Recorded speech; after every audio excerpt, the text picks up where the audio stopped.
Bueno, una alegría verles. Amén. Un gran gozo en el Señor estar juntos un domingo más. Amén. Bienvenidos a todos. Vamos a exponernos a la palabra del Señor. Amén. Vamos a continuar con el texto que ha leído nuestra hermana Araceli. Hoy contemplaremos algunos versículos de este precioso capítulo, el capítulo 1 de Efesios. Pero no lo finalizaremos todo, sino dejaremos la parte final para la siguiente semana. Pero hoy vamos a centrarnos en un tema en particular que va en esta carta, en estos textos, y vamos a titularle una oración por la iglesia simplemente, porque es lo que Pablo está haciendo en estos textos, está orando por la iglesia. Y la oración de Pablo debe ser vista desde el contexto de esta carta. Esta carta nos enseña a ver la gracia de Dios en la vida de su iglesia desde el eterno pasado, en el presente y en la eternidad. Y es así como debemos de ver la gracia de Dios, vista en todos los aspectos de nuestra salvación y actividad de Dios en su iglesia. Es por la gracia de Dios que la iglesia continúa. Es por la gracia de Dios que hemos sido salvados, es por la gracia de Dios que la iglesia continúa, es por la gracia de Dios que los creyentes pueden vivir a Cristo, es por la gracia de Dios que podemos conocer su palabra. Así que toda nuestra vida se resume en eso. Es por la gracia de Dios, para la gloria de Dios. Así que esta carta nos enseña a ver la gracia de Dios en la vida de los creyentes y de su iglesia. Así que, ya que la idea principal de esta carta es la gracia de Dios para los creyentes, es bueno que meditemos en cómo orar por aquellos que por gracia han sido alcanzados. Hoy Pablo nos va a enseñar su cuarto de oración. Pienso que pasar un tiempo con Jesús orando sería algo increíble y Pablo también tendría que ser algo muy bueno, ¿verdad? Aquel lugar del capítulo 17 de Juan, ver a Jesús y sentarnos allí, cómo oró por nosotros, también tuvo que ser algo apasionante. Pero ver el cuarto íntimo de Pablo también nos ayuda, ¿no? A saber por lo que Pablo oraba. Así que la gracia que nos ha sido otorgada es la gracia que evidencia fruto en la vida del creyente. Es por lo que Pablo está orando. Y Pablo, al comienzo de este escrito, de estos versículos, Pablo agradece por esa gracia reflejada en la manera de vivir de los creyentes. Es que la gracia no deja indiferente a aquel que ha sido alcanzado por la gracia. Hay manifiestos unos frutos en la vida del creyente y debemos de saber mirar a nuestros hermanos cuando son vistas esas gracias en sus vidas, porque es una evidencia de que han sido alcanzados por Cristo. Pienso que tenemos que estar agradecidos a Dios por tantas ricas bendiciones que nos ha otorgado, y una de ellas son los hermanos. Ese hermano que tienes a tu lado, al frente y detrás, tienes que estar agradecido a Dios por ello. Y esto es lo que Pablo está haciendo en los versículos 15. Dense cuenta, por esta causa también yo, habiendo oído de vuestra fe en el Señor Jesús y de vuestro amor para con todos los santos, dice el 16, no ceso de dar gracias por vosotros, haciendo memoria de vosotros en mis oraciones. Pablo está consciente de lo que la gracia de Dios ha hecho entre los creyentes y nos da una buena lección a nosotros, y es poder ver evidencias de gracia en la vida de los demás. Creo que debemos de observar la vida de los demás como viendo esas evidencias de gracia que se muestran en su vida, porque muchas veces somos capaces de ver las imperfecciones de otros y los fallos de otros, pero nuestros ojos deben de ser de ver a las personas como Dios las ve, no solamente a los creyentes, sino también a los incrédulos. La imagen de Dios, aunque deteriorada por causa del pecado, todo ser humano está hecho a la imagen de Dios. Y debemos de aprender a mirar a todos y cada una de las personas con ojos de gracia. Pero la evidencia de gracia en los creyentes nos hace mostrar ante Dios gratitud por ello. Ver como personas que vienen al Señor, que estaban muertas en sus delitos y pecados, por la gracia y la misericordia de Dios son perdonados y son hechas personas nuevas, es un gozo que los creyentes pueden disfrutar de ello. Ver cómo nuestro Dios salva a personas como tú y como yo, hundidos en nuestros pecados que estábamos, y Dios los salva. Vemos la evidencia de la gracia salvadora de Dios en ellos. Debemos de ser agradecidos a Dios por esa gloriosa obra de añadir a su pueblo a aquellos que Él está salvando. Así que la pregunta en esta mañana, ¿somos capaces de ver la historia de la gracia en la vida de los demás? Deberíamos de tenerlo en cuenta a la hora de responder esto, porque pienso que hay mucha más gracia en los hermanos que la que nosotros podemos ver con nuestros propios ojos. Veamos una ilustración. Imagina que te acercas a un espejo con una luz brillante. Si el espejo está limpio, verás con claridad tu reflejo. Pero si el espejo está empañado o sucio, no verás claramente la imagen. La iglesia local es como ese espejo, llamada a reflejar la gracia de Dios. Si en la vida de los miembros de la iglesia se evidencia la fe en Cristo y el amor por los hermanos, entonces estamos viendo el reflejo claro de la gracia de Dios en medio de su pueblo. Así que la gracia no es algo invisible en la vida de los demás. La gracia es visible por medio de los evidentes frutos que la gracia evidencia en la persona que ha creído en Cristo. Y Pablo ve frutos evidentes en la vida de la iglesia. Dice, habiendo oído de vuestra fe en el Señor y de vuestro amor para con todos los santos. Es una muestra realmente, y va acompañado esta gracia de la fe y el amor hacia los hermanos, es una gracia que va acompañada. No podemos decir que amamos a Dios y no amamos a nuestros hermanos. No será una evidencia de que la gracia de Dios hemos sido alcanzados. La gracia de nuestra fe que nos ha sido otorgada, que descansa en Cristo, seguidamente va un amor hacia los hermanos. Y en esto conocemos que hemos conocido a Dios, en que nos amamos unos a otros. La fe y el amor van relacionados siempre. Y es una de las evidencias que debe ser notorias en aquellas personas que han sido alcanzados por gracia. No puede decir una persona que ha sido alcanzado por la gracia de Dios, que es salvo por la gracia de Dios, que disfruta de la gracia de Dios y no ama a su hermano. Es contradictorio totalmente. Pablo está introduciendo esto, porque en aquel contexto había una batalla entre judíos y gentiles. Y la evidencia de que la gracia de Dios nos haya alcanzado es que de los dos pueblos ha hecho solamente un pueblo. Por lo tanto, estamos llamados a vivir con nuestras diferencias, pero estamos llamados a vivir, a reflejar esa gracia en nuestra comunidad, en la comunidad del Evangelio, en la comunidad de la gracia del Evangelio de Dios en nosotros. Entonces las evidencias serán claras, una fe firme en el Señor y un amor hacia los santos. Y Pablo está viendo esa evidencia en la iglesia y está profundamente agradecido. Y está orando a Dios por ello. Cuando oramos por la iglesia como Pablo lo hacía, debemos de recordar esto, dar gracias a Dios por nuestros hermanos que han sido salvados, como usted y como yo. Hemos sido salvados todos nosotros en Cristo. Nadie aparte de Cristo hemos sido salvados. No hay salvación sin Cristo.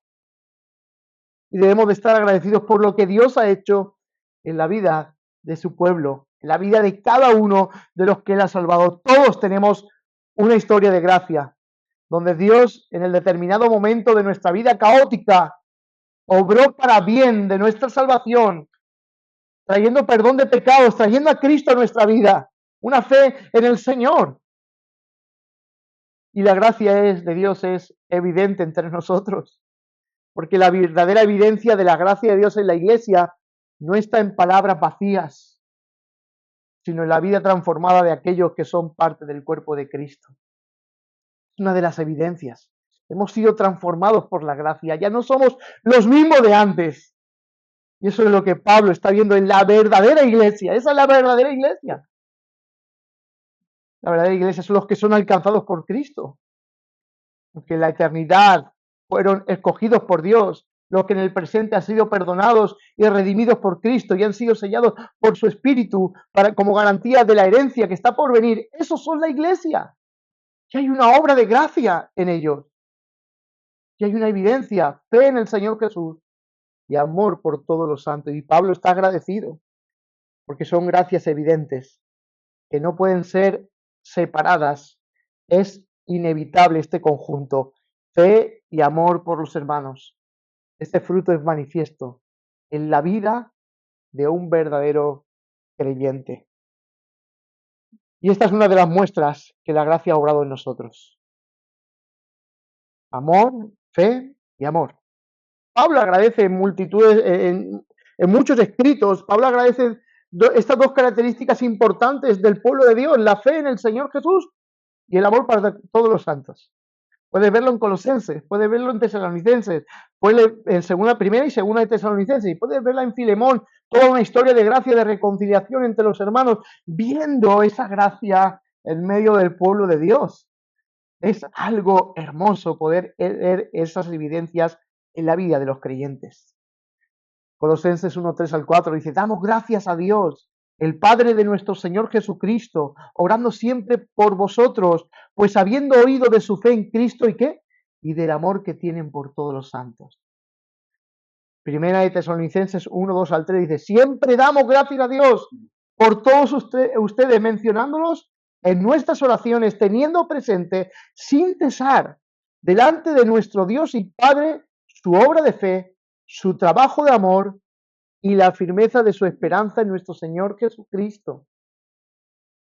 Eso es lo que caracteriza a aquellos que han sido salvados, un fruto manifiesto. Y nosotros, como creyentes, debemos de aprender a orar en este cuarto de oración de Pablo por las evidencias de gracia de Dios en otros.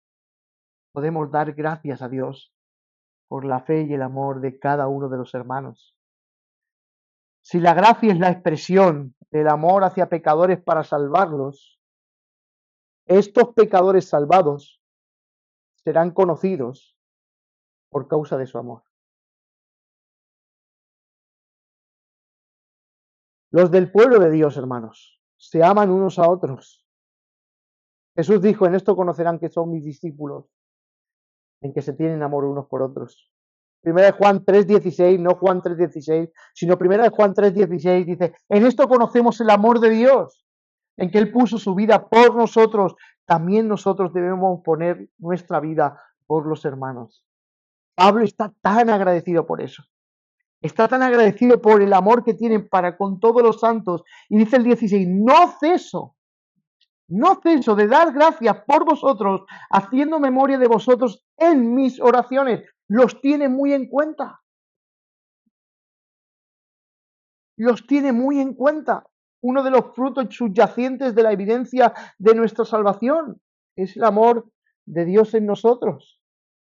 Y Pablo está agradecido porque los creyentes evidencian esas gracias recibidas por parte de Dios, fe y amor por los unos de los otros. Pablo ora por la iglesia.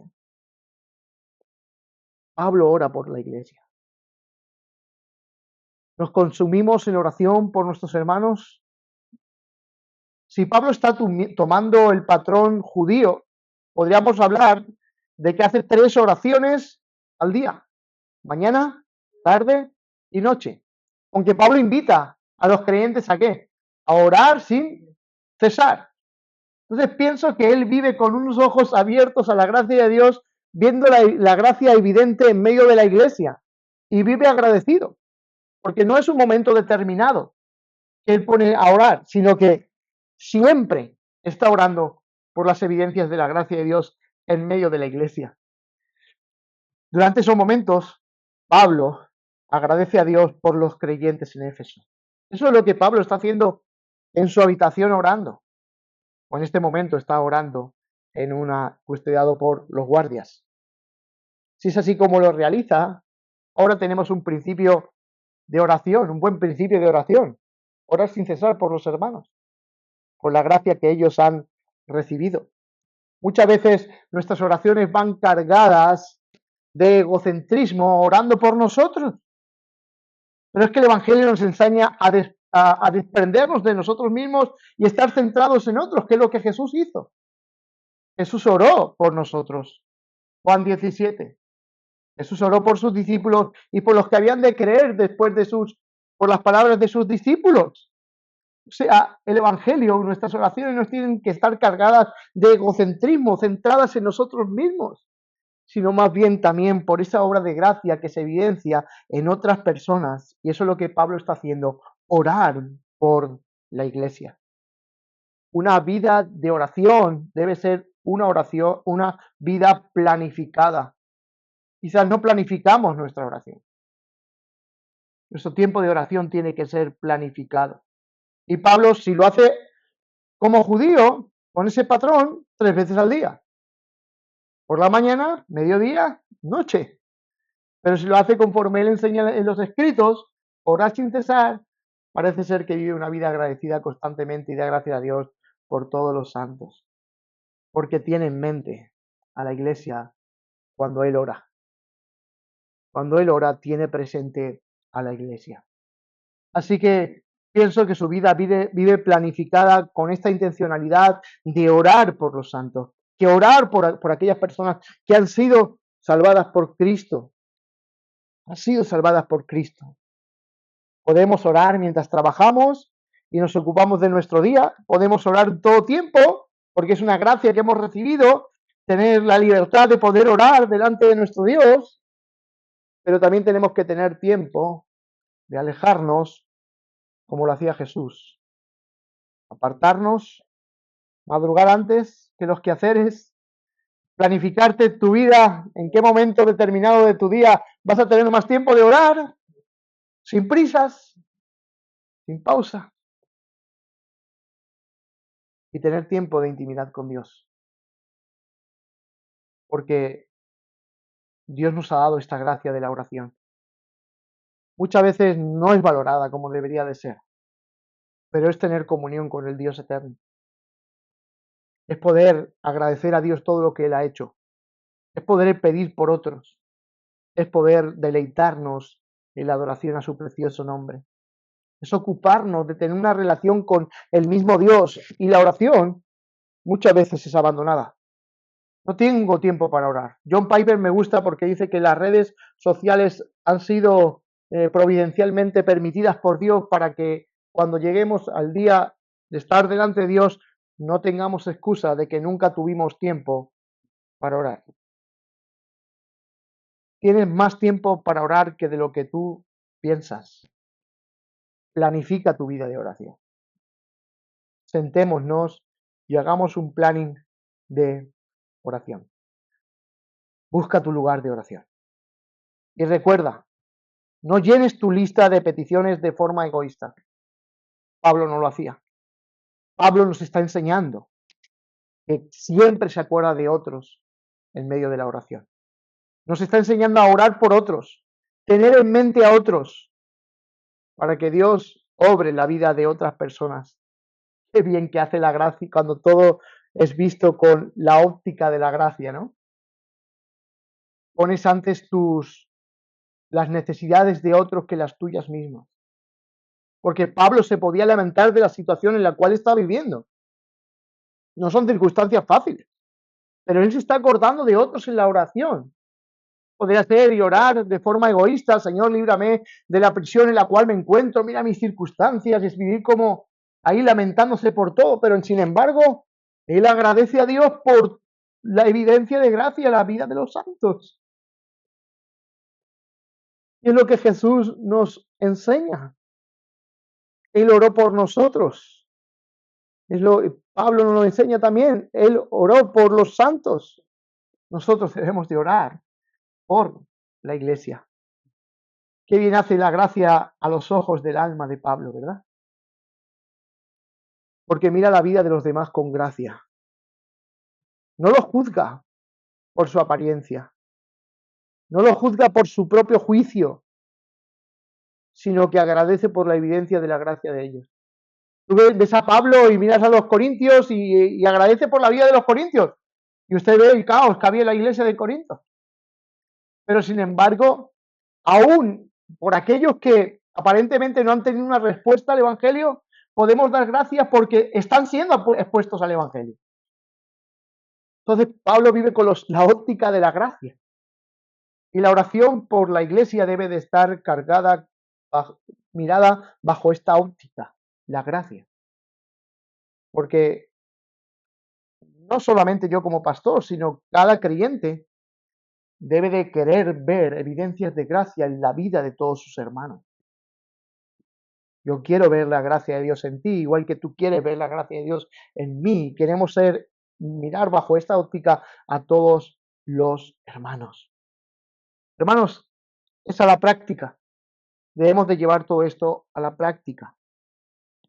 El 17 nos muestra, el 17 y 18, otro propósito también por el cual Pablo ora. Dice, para que el Dios de nuestro Señor Jesucristo, el Padre de gloria, os dé espíritu de sabiduría y de revelación en el conocimiento de Él, alumbrando los ojos de vuestro entendimiento, para que sepáis cuál es la esperanza a que Él os ha llamado y cuál es la riqueza de los santos, de la gloria de su herencia en los santos. Pero también dice el 19, y el poder, dice, y cuál es la supereminente grandeza de su poder para con nosotros los que creemos según la operación de su fuerza.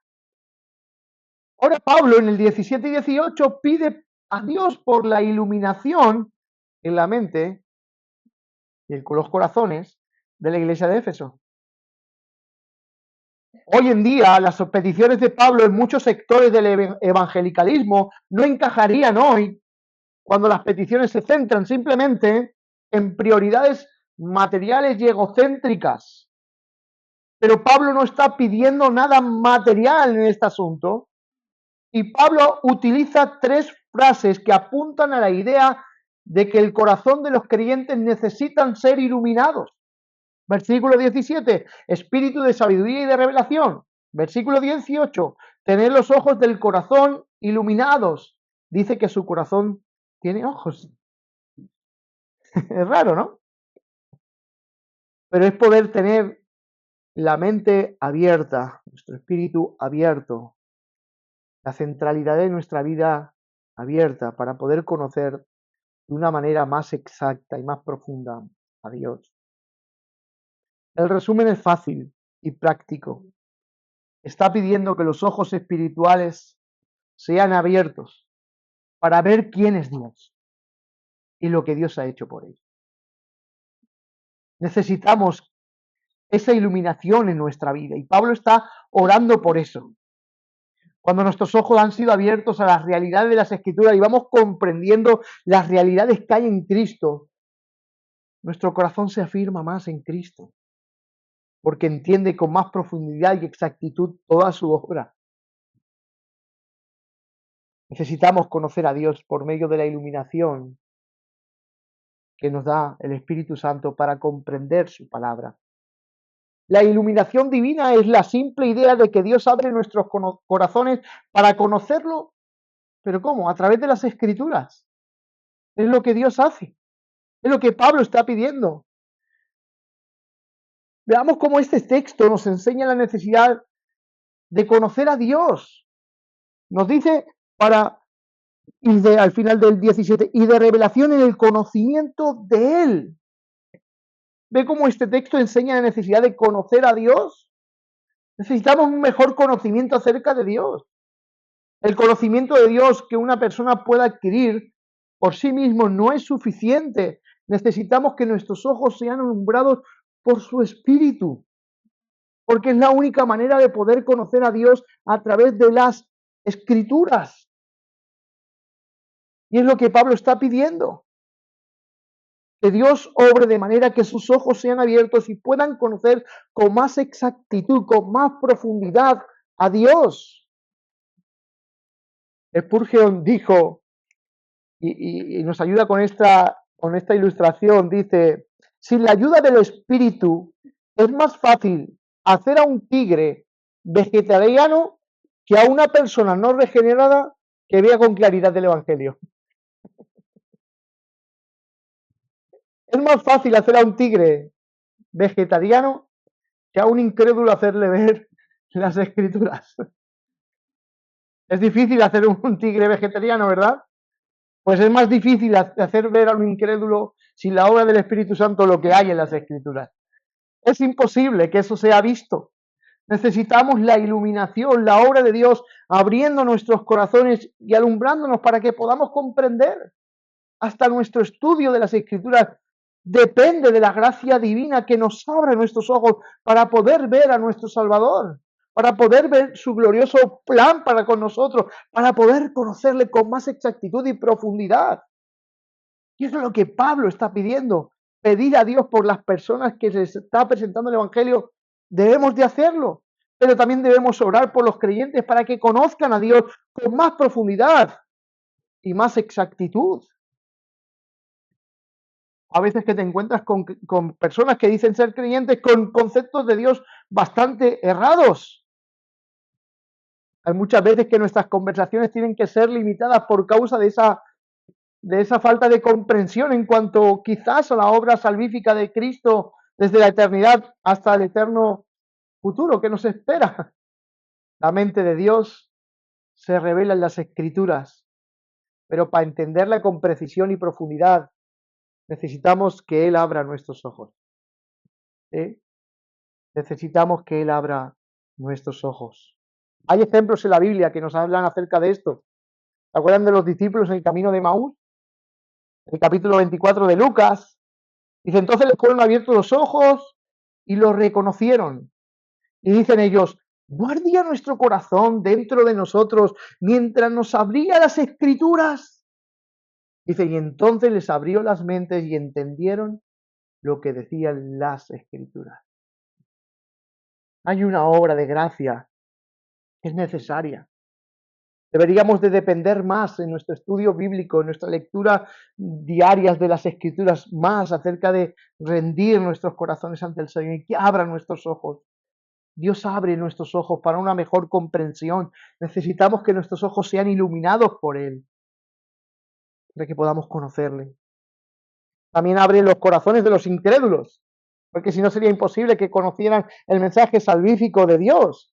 ¿Se acuerdan de Lidia en Hechos capítulo 16, 14? En la conversión de Lidia dice que Dios abrió su corazón para que entendiese lo que Pablo estaba predicando. Se necesita esa iluminación que solamente Dios puede dar. Pero desde siempre, el Salmo 119, versículo 18, abre mis ojos para que pueda ver las maravillas de tu ley. Cuando el pecador, en realidad, cuando miraba la ley, apuntaba ¿a qué? A su pecado. Pero sin embargo, el salmista, que es un creyente, hazme ver las maravillas de tu ley, porque la ley es santa y es justa. Y entonces, con los ojos iluminados por la luz que el Espíritu Santo trae a nuestra vida, vemos hasta su ley hermosa. Sus mandamientos no son gravosos, porque los ojos son abiertos para comprender que Dios ha dado toda la dádiva de su palabra para su pueblo. Salmo 119, versículo 34, dame entendimiento para guardar tu ley. Aclamaban a Dios por eso. 135 del Salmo 119, haz resplandecer tu rostro sobre tu siervo y enséñame tus estatutos. Necesitamos pedir en oración que podamos conocer a Dios con más claridad. Hermanos, ¿saben que cuando más se conoce a Dios con más claridad, más firme y seguro vives en este mundo? No es que todos los problemas se solucionen y se vayan, no, sino que lo vas a afrontar de diferente manera. Porque conocer a Dios con más claridad te da firmeza y seguridad en tu fe, de saber en quién tú has creído. Así que necesitamos pedir a Dios, pídele a Dios hoy. Si no lo conoces, pídele que te se dé a conocer a través de su palabra. Pídele a Dios esto. Y te darás cuenta que no estamos orando a un Dios pequeño y débil. Estamos orando al único Padre glorioso, como dice Pablo. Dice el 17, para que el Dios de nuestro Señor Jesucristo, el Padre de gloria, el que es rico en gloria, el Padre os dé espíritu de sabiduría y de revelación en el conocimiento de Él, que lo conozcáis mejor, con más exactitud, con más fundamento, con más firmeza. Porque necesitamos conocer mejor a Dios. Necesitamos conocerle mejor. Imagínate estar en una habitación oscura sin poder distinguir nada a tu alrededor. Nada. Pero de repente se abre una ventana y un rayo del sol inunda el espacio donde tú estás, revelando cada detalle y llenándolo todo de color. Así es cuando Dios Alumbra nuestros corazones para conocerlo mejor.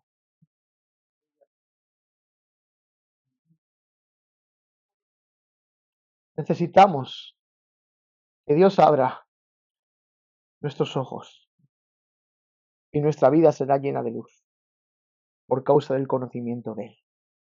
Mire los dos propósitos que marca el texto, versículo 17, parte C. El propósito es para que el Dios de nuestro Señor Jesucristo, es el propósito, nos dé espíritu de sabiduría y revelación en el conocimiento de Él. Dice el 18b, dice, alumbrando los ojos de vuestro entendimiento para que sepáis cuál es la esperanza. Dice, a que Él os ha llamado, pero también cuál es la riqueza de la gloria de su herencia en los santos y cuál es la supremamente grandeza de su poder para con nosotros los que creemos según la operación del poder de su fuerza.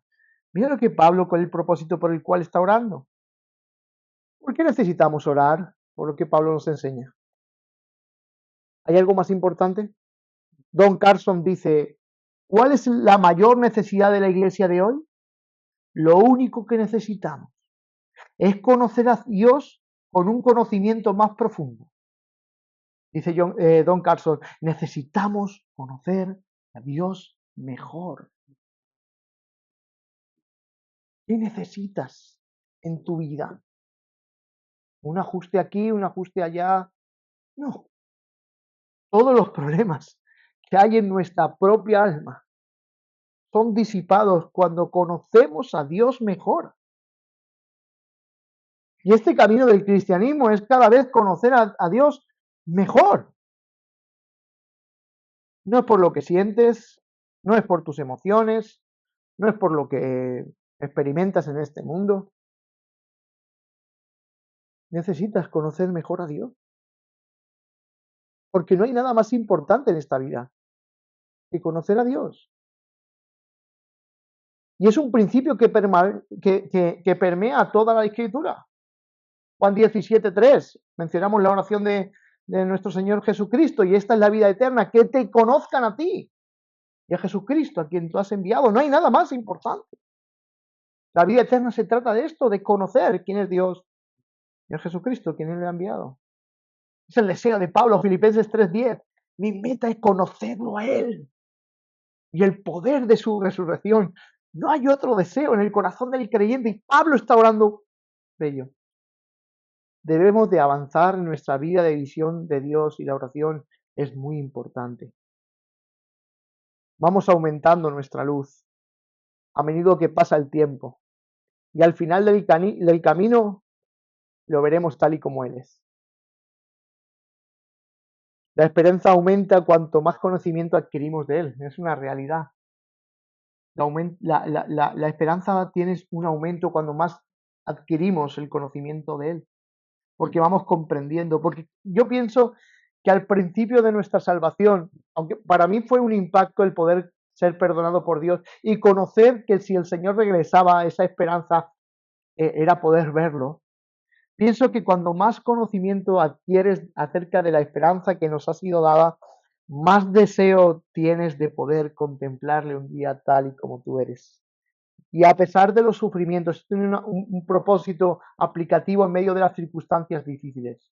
Es lo que Pablo hacía, que se gloriaba en las tribulaciones porque su mirada estaba puesta en las recompensas eternas, en la esperanza que Dios había depositado. O sea, que no es cualquier cosa el pensar en la esperanza de Dios y tenerla fresca y vivida conforme las Escrituras. Nos ayudan en nuestra tentación, en nuestro dolor, en nuestro sufrimiento. Nos ayuda a ver que hay algo mucho mejor que Dios ha preparado para los suyos, y nos ayuda a afrontar la vida de diferente manera. Cuando nuestros ojos son abiertos a esto, entendemos que la vida cristiana se trata de conocer, y de darlo a conocer. Las ventajas de un mayor conocimiento de Él. Voy a citar de nuevo a Spurgeon, un hombre que muchas veces desafía nuestro corazón con sus sermones. Dice, muchas veces vuelvo a mi casa lamentando no poder predicar a mi Señor tal como yo mismo lo conozco. ¿Sí? ¿No te ha pasado cuando hablas de ciertas doctrinas con ciertas personas y sus ojos están cegados y dicen, no lo entiendo? Dice, lo que yo sé de Él es muy poco, Ojalá pudiera contarlo mejor. Dice Packer, dice, los que conocen a Dios gozan de gran energía, grandes pensamientos, gran audacia para Dios y gran contentamiento. Ese es el alma que respira el conocimiento de Dios. Goza de gran energía, tiene grandes pensamientos, gran audacia para Dios y gran contentamiento. Oremos para que Dios abra nuestros ojos y podamos conocerlo mejor. Me gustaría desafiar el corazón de la Iglesia a que buscásemos estos principios, porque cuando en la habitación de tu alma oscura entra la luz de la gloriosa revelación de Dios en la palabra, vas a ver mejor. Vas a ver mejor. Y vas a afrontar tu vida de diferente manera. Vas a tener contentamiento a pesar de lo que te esté sucediendo en tu vida.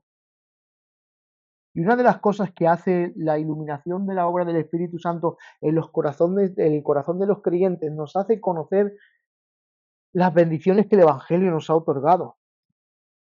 Y cuando en la habitación oscura entra la luz, vamos a ver con más claridad. Y con nuestros ojos vemos diferente. Esto es lo que la iluminación divina hace en la vida del creyente. Hay bendiciones del Evangelio que están en estos textos que no son disfrutadas por falta de luz divina en nuestras vidas. Muchas veces necesitamos, no siempre necesitamos que nuestros ojos sean abiertos para comprender lo que Dios nos ha dado en Cristo. Y muchas de las ricas bendiciones que el Evangelio nos ha otorgado no son disfrutadas por causa de falta de luz. ¿No se da cuenta que necesitamos Biblia? ¿No se dan cuenta que necesitamos oración? ¿No se dan cuenta que necesitamos que Dios abra nuestros ojos? ¿No se dan cuenta que tenemos la necesidad de esa operación urgente? Porque hay bendiciones del Evangelio que no son disfrutadas por causa de la poca luz que tenemos. Versículo 18 habla de que sepáis la esperanza de su llamamiento. Versículo 18 ve las riquezas de la gloria de su herencia en los santos. Versículo 19, ¿cuál es la extraordinaria grandeza de su poder para con los creyentes? Estos son bendiciones que vienen por causa del Evangelio.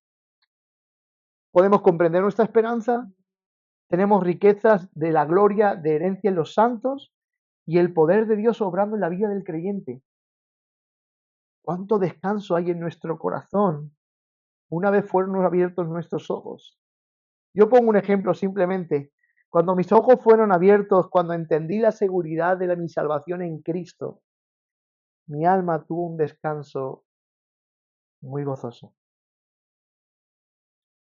Porque yo no entendía, yo entendía mi condición, que era un gran pecador y que podía estar esforzándome para alcanzar esa salvación o para mantenerla por mis propios esfuerzos y ser una batalla agotadora en mi propia mente. Pero cuando mis ojos fueron abiertos para comprender que la obra completa la había hecho Cristo, mi corazón arrogante fue humillado, porque reconocí que Cristo es el que hace la obra del principio y al fin. Que Dios haya abierto nuestros ojos para descansar en su obra trae mucho descanso, porque comprendes cosas que están en su palabra que antes no comprendías y descansas. Pongo ese ejemplo, o quizás ustedes tengan otro ejemplo con algo que hayan batallado durante mucho tiempo, y el mío ha sido ese: descansar en el gran Salvador que tengo y no en el gran pecador que yo soy. Así que Pablo amplía ahora esta idea de conocer mejor a Dios para un disfrute mayor. Pablo quiere que la iglesia disfrute. Yo creo que no solamente debería ser el deseo de cada pastor, debería de ser el deseo de cada creyente. Que mis hermanos disfruten de la gracia que hemos recibido. Disfruta de Dios. Disfruta de tu Dios. Y Pablo ora por los creyentes y recuerda que ellos puedan captar la esperanza, que puedan ser abiertos sus ojos para que conozcan la esperanza La esperanza siempre pensamos en una visión futura, sí, tenemos una esperanza reservada en los cielos. Eso esperamos, que un día reúna todas las cosas en Cristo. Pero es que nuestra visión en la vida está marcada por esa esperanza. No simplemente será una realidad en el futuro, es una realidad en el presente. ¿Por qué? Porque nos hace partícipes de eso ya. Nos lo dicen los versículos anteriores que leímos la semana pasada. Versículo 14, versículo 13, que fuimos sellados con el espíritu de la promesa, que es la saga de nuestra herencia hasta la redención. Ya Dios nos ha dado parte de esa herencia futura, de esa esperanza gloriosa, nos ha dado su espíritu. Y esta esperanza es rica y es variada. Cuando anunciamos el Evangelio, estamos anunciando a otras personas que hay esperanza. Pero a menudo la esperanza en la vida del creyente, en su vida diaria, no es tan notable. Pero que tú puedas comprender esa esperanza en medio del sufrimiento, las dificultades de la vida, las tentaciones que puedas estar sufriendo en tu vida, te van a ayudar a saber que no todo se acaba aquí. Hay algo mejor que Dios ha reservado para nosotros y nos puede dar motivos más que suficientes para poder descansar en la obra de Dios. Todo pasará. Estás sufriendo. Hay una esperanza. No todo quedará ahí. Tiene también la herencia. Ya hemos recibido esta parte proporcional del compromiso, la herencia de Dios en nosotros. Y Pablo ora para la comprensión de esto. Que Dios nos haya concedido una herencia de un valor tan alto a comunidad de pecadores como nosotros, debe de ser considerado como lo más valioso. Nos ha dado herencia en nuestras vidas. Nos ha dado a su Hijo en nosotros. Nos ha hecho partícipes por su Espíritu. Tenemos una herencia que no se puede marchitar. Esa es la herencia que tú tienes. Y necesitamos iluminación para disfrutar de ello, para que podamos apreciar con claridad lo que nos ha sucedido. ¿Tienes claras evidencias en ti de lo que ha pasado en ti? ¿Sabes lo que Dios ha hecho en Cristo por tu vida? Gozamos de todo esto y también gozamos, dice el texto, versículo 19, y cuál es la supereminente grandeza de su poder para con nosotros los que creemos. El poder de Dios en el obrar de la vida de los creyentes. Y es la tercera petición que Pablo pide. El capítulo, en los versículos 20 al 23, el poder al cual se refiere que obra en la vida de los creyentes es el poder que resucitó a Cristo de entre los muertos. ¿Se dan cuenta del poder que obra en la vida de los creyentes? Es el poder omnipotente de Dios que levantó a Cristo entre los muertos, es el que obra en la vida débil del creyente. Y solo por este poder podemos ser fortalecidos en nuestras debilidades. Dice Pablo en otra ocasión, dice que el poder de Dios se perfecciona en mi debilidad. ¿Se dan cuenta? Es lo que Dios está haciendo, es lo que Pablo está orando, que puedan conocer ese poder que obra en nosotros para que cuando nos encontremos débiles no busquemos otros recursos. Tenemos al Dios Todopoderoso obrando en nosotros para ser fortalecidos. Es el que da a la iglesia poder para participar en la batalla espiritual que enfrentamos. Ya lo veremos en el capítulo 6. Es por quien el hombre interior es fortalecido por su espíritu. Si pensamos un poco en el contexto de Efesos, muchos de ellos estaban atrapados en la magia, en el culto de Artemisa, en la astrología, en la adoración de imágenes. Su vida eran oscuras. Cuando Cristo los salva, les asegura que su poder les ayudará frente a todas estas situaciones. El poder de Dios te ayuda en todas las situaciones de tu vida. Cuando atravieses momentos difíciles, cuando las preocupaciones te abrumen, cuando el miedo a confrontar, cuando tengas miedo a confrontar la vida, cuando tengas en tu vida tentación, cuando afrontes cualquier pecado, el poder de Dios estará obrando en ti. Pablo les aseguró que el poder de Dios supremo está obrando a su poder, a su favor. Estamos en una batalla. que necesitamos el poder de Dios obrando en nosotros para continuar. Y no es que vaya a faltar de modo que te pierdas, sino que estará obrando en medio de cada circunstancia. Hermanos, el poder de Dios obrará en tu vida, pero debemos entender que hay circunstancias que nos superan, ¿verdad? Hay circunstancias que decimos, no podemos con ellas, por la dureza de la batalla que enfrentamos en nuestros matrimonios, en la crianza con nuestros hijos, en un mundo caído, en nuestra misión como iglesia, en nuestro confrontamiento con nuestro propio pecado. El poder de Dios está actuando en tu vida. Que lo sepas. Acude a Él en oración, búscalo en su palabra, conócelo con mayor exactitud. Verás como todas esas circunstancias, su poder obrará en tu vida, transformándote a la imagen de su Hijo Jesucristo. ¿Cómo es el poder de Dios? ¿Cómo es ese poder que obra en nosotros? Mira la resurrección. Mira la resurrección. El Espíritu que obró en Él para resucitarle y no volver a morir, habita en ti, habita en el creyente. Este poder es nuestro. No es que sea nuestro, es que nos ha sido dado por Dios para vencer al pecado, para seguir la santidad, para luchar contra las fuerzas del mal y para hacer la misión que Dios ha encomendado a su iglesia. Necesidad de orar por estas gracias que recibimos solamente por la obra de Dios en nosotros. La oración una vez más nos hace depender de Dios más que de nosotros. Y yo necesito depender de Dios para todos estos asuntos. Y Pablo nos está introduciendo en su habitación de oración para que sepamos cómo orar. Dios nos está permitiendo ver con claridad lo que Pablo está haciendo en su oración, en su cuarto de oración.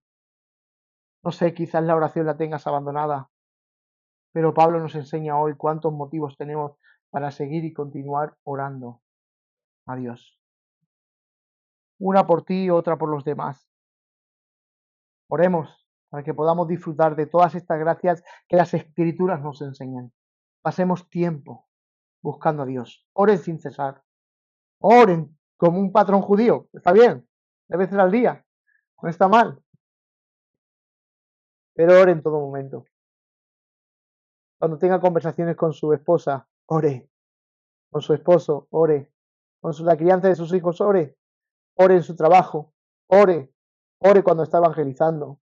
Ore cuando está orando. Porque hay veces que no oramos cuando estamos orando. Nuestra mente está en otro lugar.